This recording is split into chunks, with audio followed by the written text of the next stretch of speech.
Now, Eyewitness Sports. Welcome to another edition of Double OT. This is Yanni Karakis. I'm Ruthie Polinsky, Mark Dondero. You guys look really nice in your suits. And I feel like when you say Dondero, you almost do it like a Dundero, like D-U-N. We've had this conversation so many times. I was going to say that you guys look really nice in your suits and stuff, and I was like on the practice field today, so Slumming I feel it out in slumming. Foxborough. Did you buy anything at the store? So I found this crew neck that I want, but they didn't have a size, so I think I'm going to have to go online and find it, but it's really cool. During playoffs, they have this janky tent that has like half price off. It's like 2007 AFC Championship game winter hat. Like, why am I buying this? But it's low price if you want to do some like holiday gifts. Yeah. Christmas and Hanukkah. I guess I got to get my family in on the Patriots game. Yeah, huh? let's get them in. Let's get them in. Speaking of Patriots, let's get to our first question. Who you got, Patriots or Saints? I feel like this is going to be boring. This is a boring question. Well, no, I mean, we were all wrong last week. After the performance that was put forth, and by the way, let's just talk about that for one quick second because we haven't had a double OT, I don't believe, since last week. What an embarrassment by the New England Patriots. It has to be said, that was absolutely embarrassing what I saw last week. The defense especially was just sickening, and that was devastating to me. I'm a defensive guy. I love defense. So you couldn't lose a game in a worse way from my perspective. And it felt like, I mentioned this on New England Nation, 11:30 a.m. on Sundays, Fox Providence. But I mentioned it, and after the week of praise that they got, do your job too, Tom Brady's best games, America's game, all this. It almost felt like getting into an argument 5 minutes after exchanging anniversary gifts, getting into an argument with your wife, because we were applauding them all week. What a great team, what a dynasty, what a genius. And then, is this the question? No. I'm getting some things off my chest. And then they go out there and lose in embarrassing fashion. So they're going to move on. As for this game, I like the Patriots. I like how they'll bounce back. I am not picking them to blow anybody out. No. They'll have to prove it to me. I don't like the Saints' offense. The Saints, I know it was about, we always talked about their home field advantage down in the Superdome. They were 4-4 there last year. Lost to some mediocre teams. The Raiders, I know they were okay last year. They lost to some teams there that weren't great. So I don't think the home field advantage down in New Orleans is quite as big, is quite as important or meaningful as it once was. So I like them. Interesting today, they talked a lot about, at practice today, they talked a lot about, Gronk was talking about how loud it is in there and how that's going to be important for them to communicate in there. It's a little tidbit. Gronk even play there? He has never played there except for preseason games. Because the last time they played there 2013. was 2009. 2009. 2009, 2013 was the game. Patriots win this game. I think it's high scoring, but I think the Patriots go up double digits. The Saints kind of catch up in the end. Isn't Drew Brees always hucking the ball downfield with them down 2-3 scores in the end? I think by and large, the Saints have been overrated the last couple of years. When was the last time they made the playoffs? I didn't look it up, but it's been a while. Mm-hmm. I thought Adrian Peterson would maybe offer their offense more of a neutral pass throw sort of thing, but he got 3, 4, 5 carries the other day, and I didn't think their defense looked very good against the Vikings. The Vikings were very efficient in the red zone, so I think the Pats is going to get theirs offensively and score a lot of points. And then, like I said, I think the Saints will be down big. They'll get some garbage time touchdowns, but I think the Patriots actually win by 10 in the end, and we see their offense come together. Tom Brady adjusting without Edelman and Amendola and Mitchell. And I will say this, someone made a good point today. I was watching some national show. The last 2 times Brady hasn't played well, the Super Bowl for the first half, and then last game, the opposition was taking away the Patriots' go-to, like crossing routes, intermediate stuff. And in the Super Bowl, what did they do? They did all these like outs, like outside the numbers with Mitchell and Hogan, and without Mitchell, I think is a bigger loss than a lot of people think. So. Well, but that doesn't explain what happened to Chris Hogan in Week 1. Right. All those routes that they got him involved with in the Super Bowl, all those battles he won in the Super Bowl. He didn't win the other night. Why not? Why didn't they go down that road again? I don't understand. Maybe we're shortchanging Casey. Yeah, and I think they're going to fix those. I think they're going to fix a lot of holes we saw. We saw Hogan show up really big in one of the preseason games. He had a great preseason game. Was good. In Detroit, yeah. In Detroit. But again, though, that was winning the battle that I'm talking about. On the outside, down the field. Sure. Why didn't he do that against Kansas City? They didn't even try, really. Right. Listen, what's the stat? The Patriots are 46-2 since 2003 after losing. Some absurd stat. They just don't have losing streak. Can I just make one more comment here? I'm a little disappointed. And I know they don't play as much. They never played as much as Manning, Brady. But Brees, Brady, I should be more excited. And they played in Brees, college, Brady. too. I'm not very excited for Brady, it. This is one Brady of the best Manning quarterbacks in the league. We think still he's one of the best. He's a Hall of Famer. 2 Hall of Fame quarterbacks. Yeah, the NFL schedule really doesn't permit Brady hadn't played in San Francisco till last year for the first time in his career because he was hurt in 08. And Rodgers, Brady doesn't happen often. That's too bad. It's too bad. When you're in the other league. We were talking about how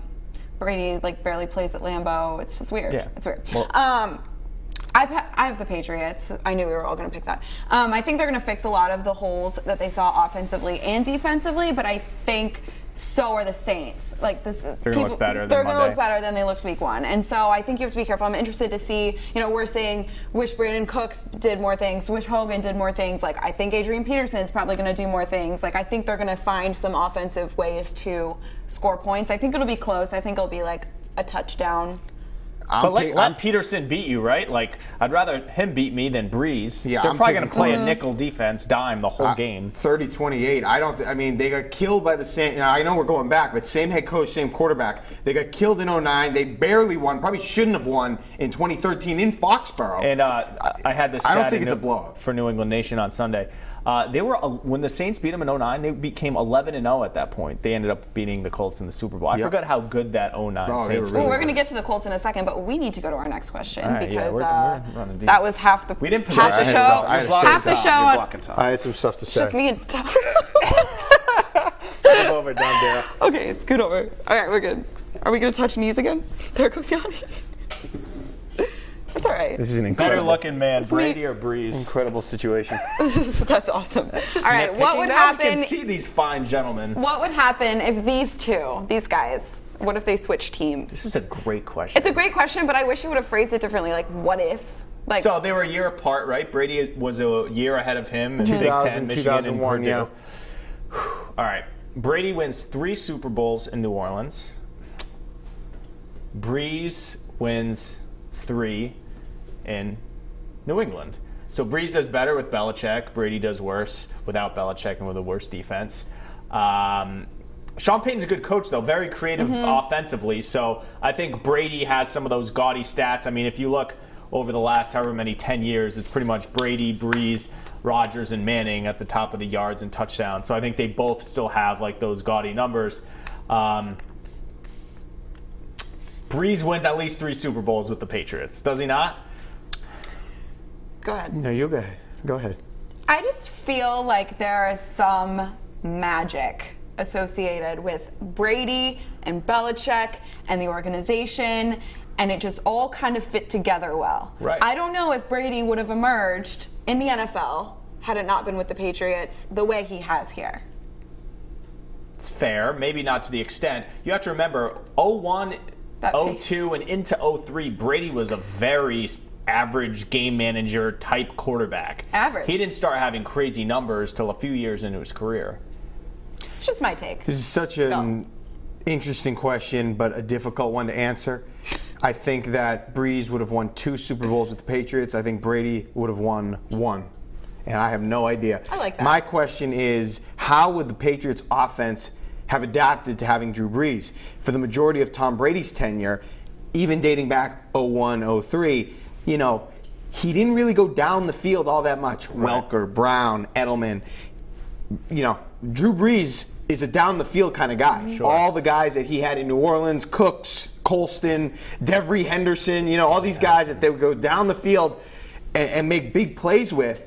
That wasn't really his game. So how would Charlie Weiss have adapted to having him? You can't tell. Mm-hmm. He's one of the best quarterbacks in the league. So you figure you pair him with Bill Belichick's program, good things would happen. So I'll give him 2. I think Brady and Belichick have needed each other. You need each other in the NFL to win. It's not just the quarterback. It's not just the coach. It's more the quarterback. But you need both in order to win. Can I change my answer? I'm now going 2 for Brady with the Saints. What did I say initially? 3 and 3. I'll go 2 and 2 now. That's my final answer. I think because Brady, you know why? Brees is a very, very good quarterback. Maybe 80%, 85% as good as Brady. Maybe not as clutch, Maybe doesn't have that clutch gene that Brady has, but how much better could New Orleans be if you just change Brady and Brady? You know what I mean? Not really. You don't. You know also what have I to mean. take into consideration injury. How would Brees have come back from? In what ways are they replacing each other? Like, just their whole career. Yeah. So I don't even remember. Has he had Sean Payton the whole time in New Orleans? I don't remember when 06. Yeah. Yes, he has. We're just talking New Orleans career. We're not talking about Right. his stint with. It's a loaded question. It's tough to decide. I just think Brady wouldn't have gotten the help in New Orleans that he's gotten in New England. The program isn't as good there, obviously. They would have had that 1 year where they were great. The defense was in place. Brees probably would have won 2. What do you got? I'm gonna go 1 and 2. Brady 1. The other Brees thing 2. is Tom Brady could be 0-7 in Super Bowls or 7-0. 5-2 you'll take, but every Super Bowl besides the Eagles Super Bowl has come down to the last play, It's essentially. amazing they could never blow anybody out in the Super Bowl. We gotta go to the next They've question. never scored a first quarter point. That's incredible. We gotta go to the next question. Go to the next question. Which is also quarterback related. Are we gonna ever not talk about You're the blocking Patriots? your boy. Booyah. That's my boy Jimmy. Is Garoppolo, obviously with Brissett, projected to get the start for the Colts, right? Is Garoppolo a little salty? Is he Johnny, a little take it away. jealous? I'm Take it lost away. in Jimmy's eyes. Take it away. He winked Take at me it in away. our Is he one-on-one. jealous? No. Do you want to be the third stringer for the Colts, now second stringer, only because Andrew Luck, their franchise quarterback, is hurt? It's not that desirable of a situation. It's one thing if the first stringer went down for the year, your contract was up next year, you're playing a whole year, and then you're getting paid. But I don't think Brissett necessarily is any better off. Sure, he's getting game reps every Sunday. Garoppolo's jealous of that, playing on Sundays, but I don't think the scenario is better. I think Garoppolo will be the quarterback of the Patriots in the not-too-distant future. Yeah, I think he understands the business, and I think he understands. He probably has a better idea of his vision with the Patriots than we have. You know, like he has an idea of what's happening. Maybe he's still, you're working with Tom Brady every day. Like, you're still training under Tom Brady, and you're learning from Tom Brady. Like, But he's Jacoby's- probably sick of that at this point. He probably wants to. Let's get Tom wants outta to here. play. I think, but he sees his future there. I think. This is just my personal. He's willing to wait 'cause He's it's the willing to wait. perfect I marriage. think Jacoby is in a really good situation because he was not going to touch a football on a Sunday this season. He was not going to see it. So I think it's good for him. Does Jacoby, is a part of him still wishing that he was maybe in New England? No. 'Cause he has to leapfrog 2 guys. That's not going to happen. But just the culture, and I think you're both absolutely nuts. you think Jimmy's There's pissed. no way that Jimmy Garoppolo is not jealous of Jacoby Brissett if Brissett gets to start an NFL game. And can you imagine if Andrew Luck is out for the year? Yeah. And this is his team for the year if he plays decent and Luck is out for the year? Jacoby Brissett could be the quarterback of the Colts for the entire season. There's no way Jimmy Garoppolo isn't jealous of Okay, him. he's jealous on Platform Sundays. envy. Platform envy. He wants that job. All right. He is a competitor. He wants to play. Understand that. He right. wants to play. He doesn't want to sit. He doesn't care about the Walking. culture. He wants to play. Do you want to be the starting point guard at SMU, or do you want to be the backup point guard at Duke when you know the kid's graduating next year? Like, great, you're at SMU and you're playing in whatever crap conference they're in, but if you just wait a little bit longer, you're the point guard at Duke. He wants to play. I understand that. He's jealous on If you want to Sundays. go with That what comparison. Ruthie's saying, if he knows what the end game is, if he's talked to Bill, or if he knows he's leaving, yeah, we could talk about short-term, long-term jealousy. That's different. In the short term, in a vacuum, he's jealous. He wants to play. He wants to play. This guy wants to play. And now you're watching this guy who probably you think you're way better than, who hasn't really done anything in the NFL. He's going to get a chance to play and win the job as a starter if Luck is out for the year. Win the job for the year. Have a whole year to himself. He's jealous. He wants Jealous to of the- play. of the playing He time, wants not to the- play. it's not the Not situation. the situation. So If we he- should have maybe clarified. If he Yeah, doesn't good. want to play, if he's content with the culture, he's got all kinds of issues. That's a big problem. Let's go to Red All right, Sox. what do we got? Let's go to Red Sox. You ready? Let's do it. Expectations with David Price returning in the bullpen.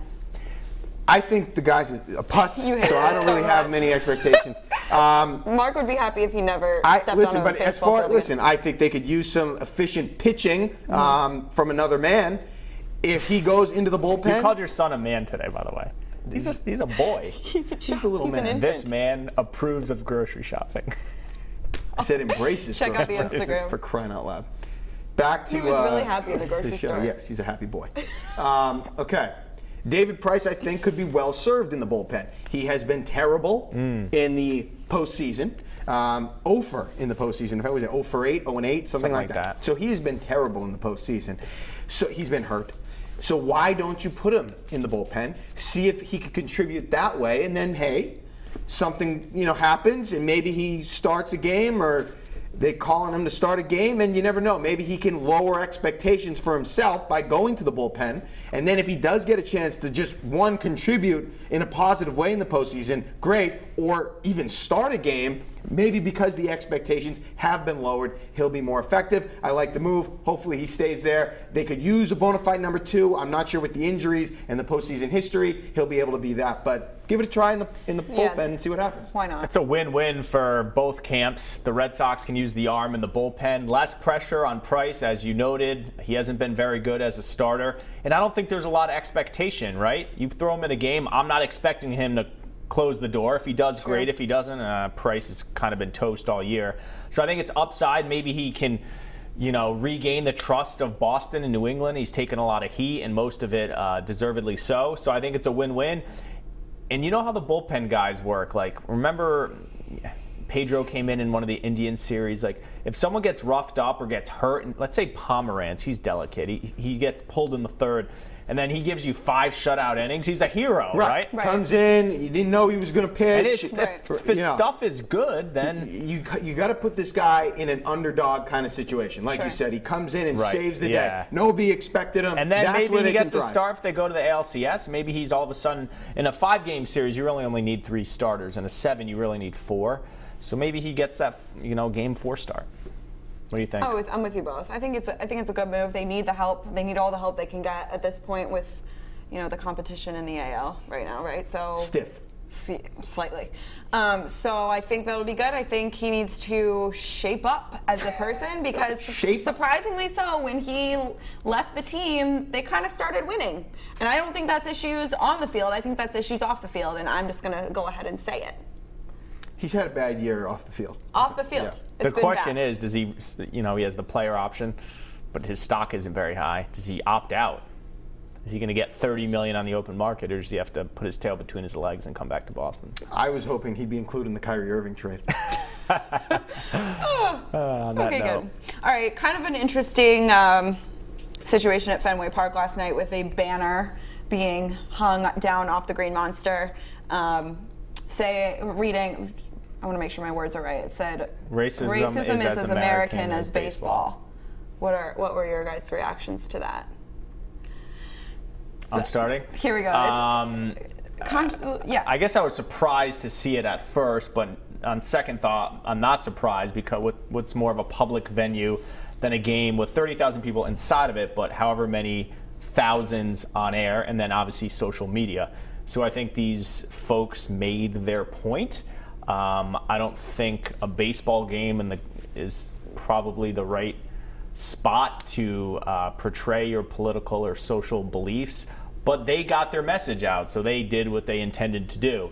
I thought their message was a little bit unclear at first. I think they're trying to say that racism dates back to the 1800s, like baseball does. Yeah, there's a couple interpretations. We need to address racism. But I don't like the light it casts on Boston. Outside of the region, we've had this whole Boston is super racist narrative. Mark and I had a great discussion with the Adam Jones thing with the Orioles, and we, who all live in the region, say we're not racist. But, there's still racism out there. I don't think that anyone's disputing that.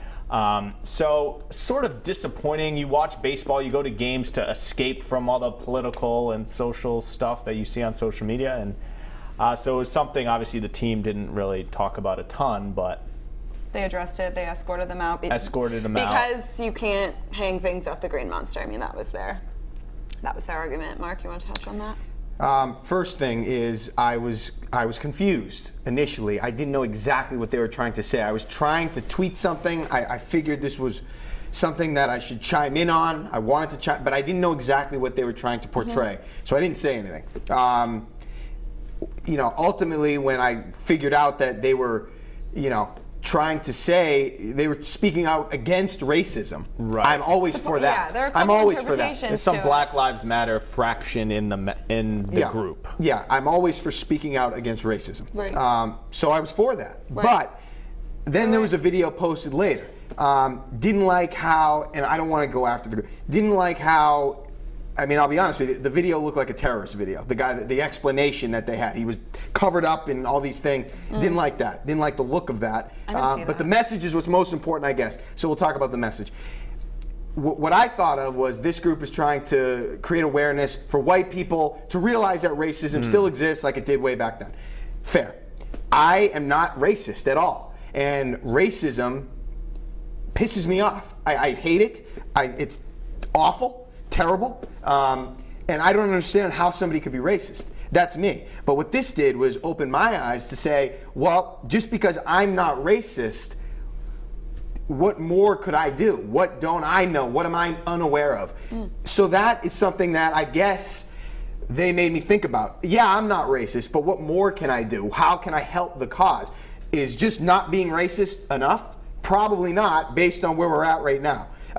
In that video where he explained what they were trying to do and what they were trying to portray, Howard Bryant, okay, baseball wouldn't speak out against racism because it's such a white sport.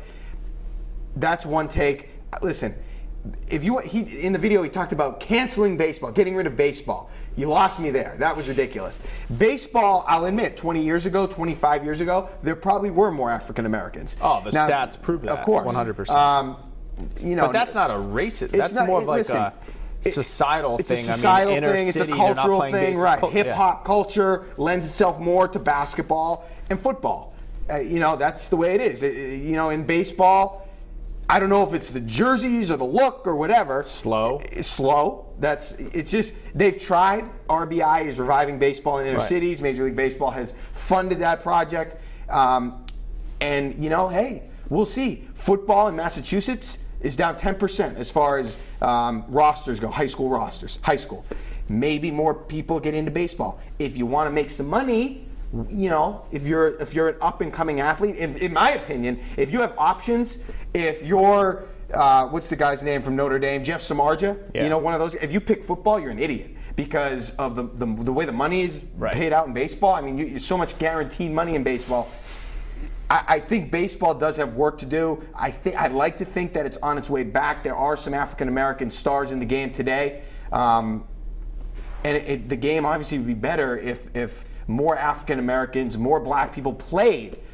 But it's just they went away from it, and were you cheerleading? Were you like, all right, when you saw it, were you like, oh, this is kind of normally it was confusing. I thought it was unclear. The message was unclear, and I think that's a problem when there is so much talk right now surrounding racism, especially in light of Charlottesville and the Black Lives Matter movement and just everything that's kind of been happening, especially with the statues and Yawkey Way and all these things happening that's bringing sports into the picture in terms of racism. You have to be clear when you're trying to make such a strong statement. And I read something in the New York Times today about the banner that was dropped, and they said that they spoke to one of the people who was a part of dropping the banner. It was anonymous, I guess. And they said that they want racism to be recognized as a part of American history. So taking down these statues and changing the name of Yawkey Way is erasing the fact that racism happened. That was my interpretation. So I think that's interesting. I think that could be discussed. But the way they went about dropping the banner at a baseball game, people... I don't like the way how they went about it, but then again, we're talking about it, so they achieved what they wanted. They did achieve. I don't normally, dropping a banner over the Green Monster. You're never going to see me endorse that. Right. But I'm always open to. I'm always willing to speak out against racism. So it's like I don't want to call it a catch. It's just all right. All right. Next question. Last. All right, last one. We're going to go to the ice. The ice. The ice. Big moves for the Bruins. Are you guys happy with the Pastrnak signing? Absolutely. They had to get this guy re-signed. Yeah. He's an up-and-coming star. 22 years old, I believe. 21, I think. 21. So, young player. They've blown it. time after time after time with young players. Let's go back. We can go back to 2009. They get rid of Phil Kessel. Now, that was arguably a different era of Bruins hockey. They did win a Stanley Cup after that, but Kessel has thrived since leaving the Bruins. He was on the Maple Leafs. He's won 2 cups with the Penguins, and then obviously the worst trade in the history of the Bruins and maybe Boston sports, getting rid of Tyler Seguin for nothing back in 2013 after you won the Stanley Cup, after you went to another Stanley Cup. They blew that. Then you get rid of Dougie Hamilton. They've been getting rid of talented young players that has dropped them down further and further and further into mediocrity. It was essentially a blueprint that Peter Chiarelli put into place, and he was following it to a T, and they were getting worse and worse and worse. So now, finally, somebody learned from mistakes of the past, and they, Don Sweeney and Cam Neely, and they re-signed Pastrnak. Perfect. He had 70 points last year. He's, as we just said, young, and now he's the 3rd highest player on the Bruins. That's huge. He makes more than Marchand. I think it's Krejci, Bergeron, and then him. He does make more than Marchand, which isn't a good look, but especially after the year he had. But that's around where he should be. Yeah. You take Krejci out of there, he doesn't need to make that money. But that's where he should be. From a price perspective, I think the Bruins got a steal because I think they first offered him $6 a year. And they ended up getting him at $6,670,000. And the whole thing about, I'm in Czech Republic and I'll play in Europe this year. I think the Bruins kind of called his bluff on it. He wanted to be here, and he wanted to be here. He said that publicly. That was, I think they overplayed their hand there. Yeah. So it's great that he's here at 21, 6 years plus, not including this year, right? So he's here through 2023, 24, something like that. He was a restricted free free agent, so yeah, I think that's right. So young, relatively not cheap, but I think they got a good deal with the money. And like you said, avoiding what they did with the other guys, the Kessels and the Sagans. And Don Sweeney gets it right. I think he gets a lot of grief from the media, and he got this can't miss guy in your system. You can't miss when a young player is good and you re-sign them. Well, I mean, it's like what the Patriots do. You identify young players who are great and you keep them here. Well, the problem is they've been going down. Zdeno Chara is what, 39, 41? I mean, he is on his way out. And Bergeron is older, and Krejci is older and was pretty bad last year. Now, Marchand is in his prime, had an unbelievable year a season ago, but this isn't going to last. This core, this Stanley Cup core, is going young guys. That's right. And McAvoy is a great player. I love him, but he's not enough right now. Right. So if you're going to try to win a cup, you re-sign Pastrnak. You hope you get another year like you did out of Marchand. You hope Tuukka Rask doesn't turn into a puddle during the playoffs, and you maybe try to sign a guy, get another guy, and maybe you can make a run. Maybe. I don't love their chances as far as the Stanley Cup championship goes, but to have any chance now and in the future, you had to re-sign David Pastrnak. It's a long-term Good job. Yeah. A+. Good. We got to go, guys. This is the longest episode of WPRI, Thank you, Jess. WPRI OOT in the history. Hashtag WPRI OOT. Hashtag. Yep. That's hashtag AnyNation. Hashtag AnyNation. Watch our show 11:30 Sunday morning pre-game. And download this podcast on iTunes. Subscribe.